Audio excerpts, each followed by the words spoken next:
Chapter 10. Ask the Lord for rain in the time of the latter rain. The Lord will make flashing clouds. He will give them showers of rain, grass in the field for everyone. For the idols speak delusion, the diviners envision lies, and tell false dreams. They comfort in vain. Therefore the people wend their way like sheep. They are in trouble, because there is no shepherd. My anger is kindled against the shepherds, and I will punish the goatherds. For the Lord of hosts will visit his flock, the house of Judah, and will make them as his royal horse in the battle. From him comes the cornerstone, from him the tent peg, from him the battle bow, from him every ruler together. They shall be like mighty men, who tread down their enemies in the mire of the streets in the battle. They shall fight because the Lord is with them, and the riders on horses shall be put to shame.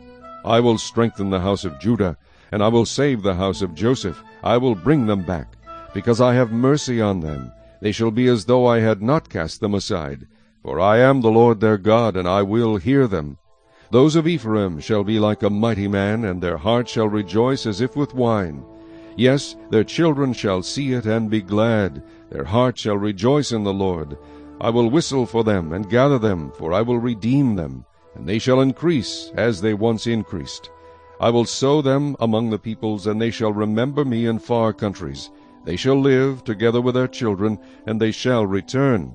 I will also bring them back from the land of Egypt, and gather them from Assyria. I will bring them into the land of Gilead and Lebanon, until no more room is found for them. He shall pass through the sea with affliction, and strike the waves of the sea.